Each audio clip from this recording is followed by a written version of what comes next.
Bonjour, je vous présente le RP Roadbook.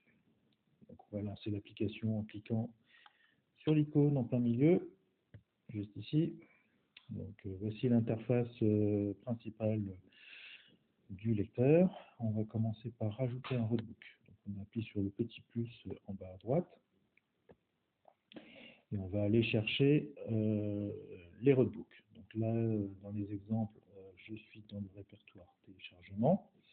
J'ai créé un répertoire Sarthe 2023, un petit exemple de rallye, de roadbook du rallye. Je vais aller chercher le premier.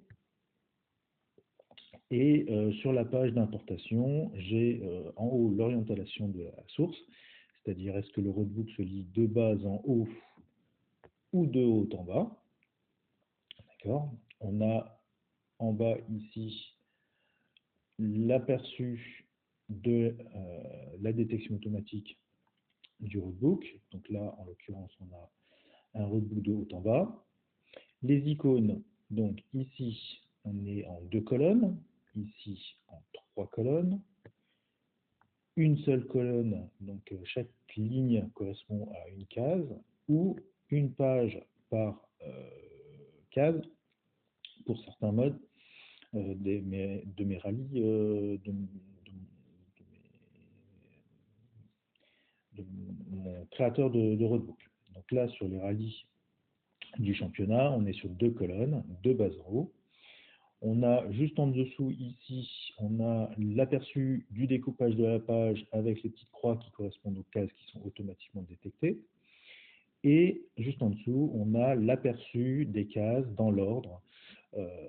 Donc s'assurer que la première case ou les premières cases correspondent à l'ordre 1, 2, 3. Alors parfois, il détecte les en-têtes comme étant des cases. Donc voilà, il faudra simplement s'assurer que l'ordre est bon. On va cliquer ensuite sur le vert pour faire l'importation du PDF. Et donc, on est dans la partie édition du roadbook. Donc là, on va pouvoir visualiser son roadbook. Donc là, par exemple, ici, on a un en-tête de colonne qui a été détecté.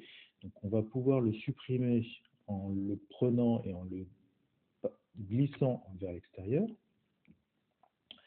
Donc voilà, on peut éventuellement réordonner une case qui aurait été mal détectée. Il suffit de glisser avec le petit vert. Et on peut également rajouter une case intermédiaire si on veut faire une annotation, ce que je vais pouvoir vous montrer juste après. Donc là, pour l'instant, je la supprime. On peut nettoyer le roadbook complètement et ensuite le sauvegarder une fois qu'on est satisfait de l'importation. Donc de retour sur la page principale, on a le roadbook tel qu'il a été défini, tel qu'il a été importé avec le nom, la date d'importation, le nombre de cases. Si on veut de nouveau rééditer ce roadbook, on appuie longtemps sur le nom, on appuie sur éditer, on retombe sur la même interface que tout à l'heure, et là par exemple, je peux rajouter, je peux surligner par exemple ici sur celui-ci, on va cliquer dessus, je vais choisir le stylo, la couleur verte, je peux déterminer la taille de mon pinceau, sa transparence ou son opacité, et je vais pouvoir surligner ici la mention. Donc là, c'est un petit peu trop, Je vais donc pouvoir l'effacer. Je vais pouvoir le faire un peu plus transparent. Je vais reprendre le stylo et je vais surligner mon texte. Je peux également rajouter du texte. Donc ici, le texte que je souhaite mettre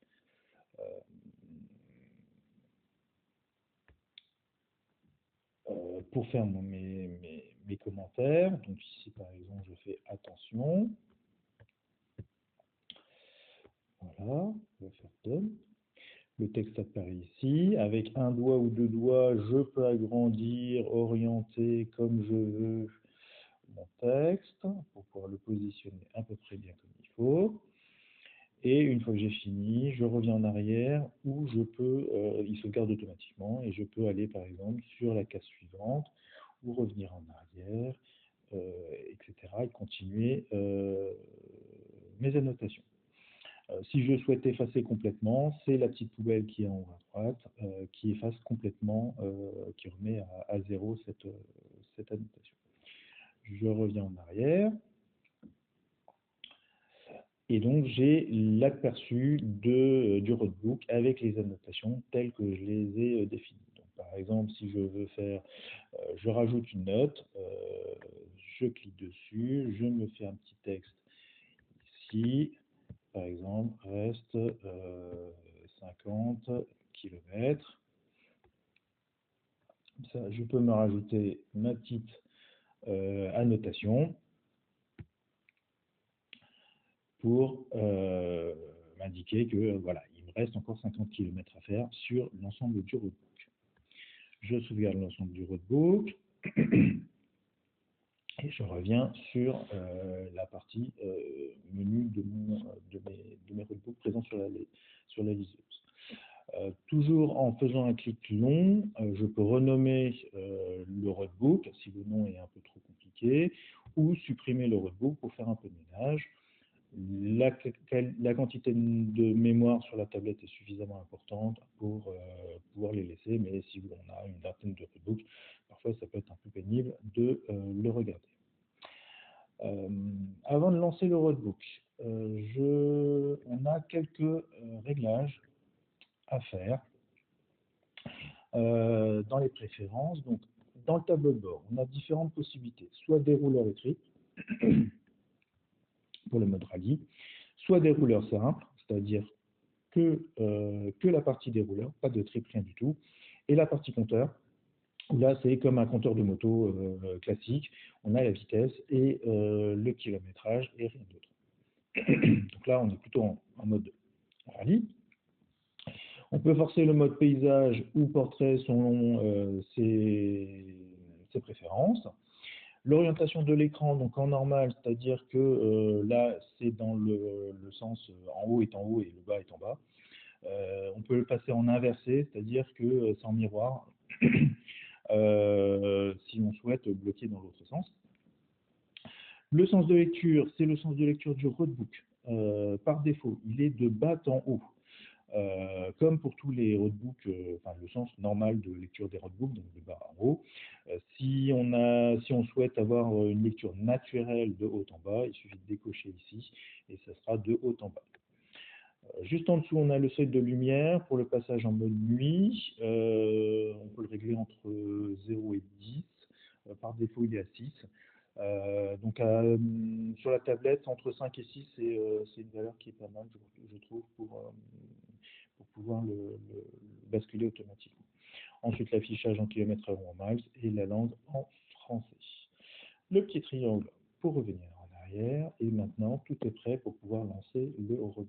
Donc, j'appuie sur le roadbook et on va arriver sur la partie dérouleur. Donc là, j'ai la télécommande déportée qui est connectée en Bluetooth, qui émule un clavier. Cette télécommande peut être en filaire et à ce moment-là, ça se met comme un clavier USB. En cas de déconnexion, il suffit d'éteindre et de rallumer le clavier pour qu'il bascule de série, enfin de filière en Bluetooth, sans fil. Donc avec la télécommande, j'ai les leviers qui permettent de dérouler des cases, de revenir. Si je fais un appui long, plus d'une seconde, je me retrouve à la fin dans un sens ou pour revenir au début du roadbook. Sur l'autre partie de télécommande, je vais gérer le trip. Donc avec en haut pour ajouter 100 mètres, en bas pour réduire de 100 mètres. Si j'appuie longtemps, il veut m'en rajouter 1 km ou me retirer 1 km. Voilà. Le bouton du milieu permet de basculer entre la moyenne horaire qui est affichée en bas à gauche, la average, ou la vitesse maximale. Donc j'ai qu'un seul trip.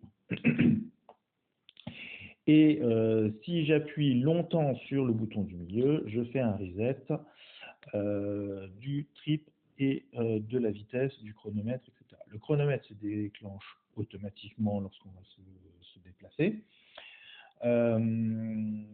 Et voilà, normalement, c'est les principales fonctionnalités.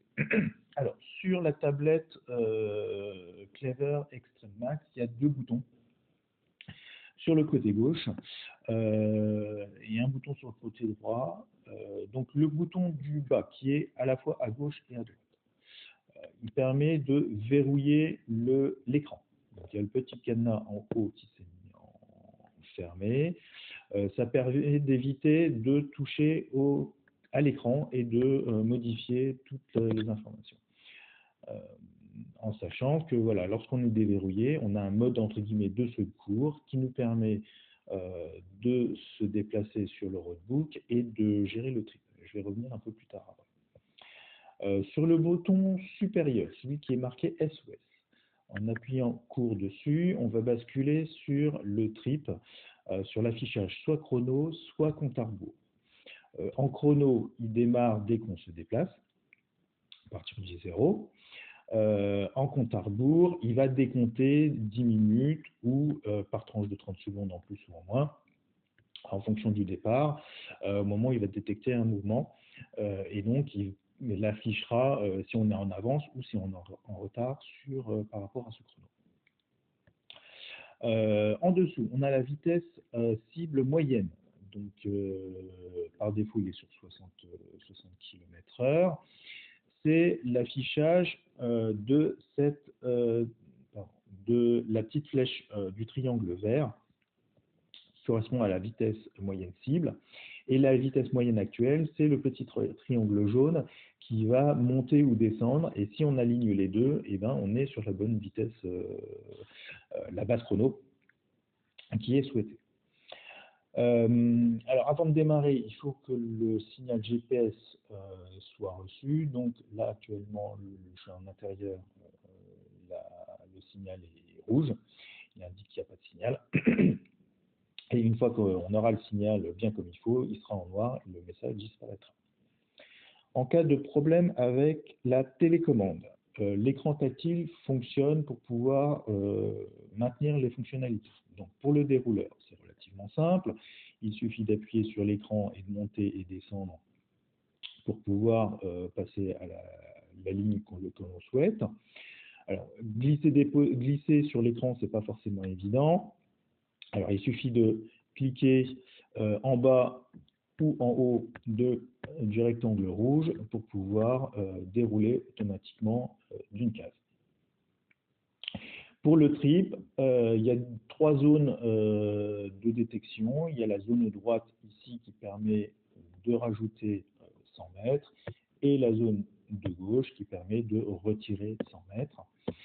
Et pour pouvoir remettre à 0, il suffit d'appuyer longtemps au milieu et on remet tout à 0. Voilà. Donc voilà les principales fonctionnalités.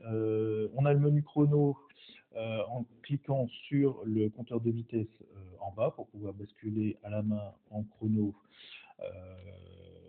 ou en compte à rebours si la télécommande ne fonctionne pas ou un souci.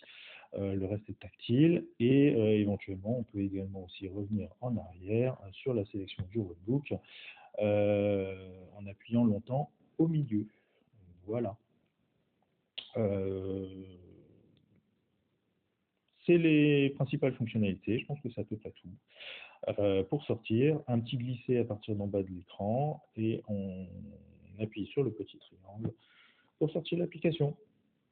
Voilà, j'espère que ça vous conviendra et je suis à votre écoute si vous avez des retours, des commentaires. Allez, à bientôt.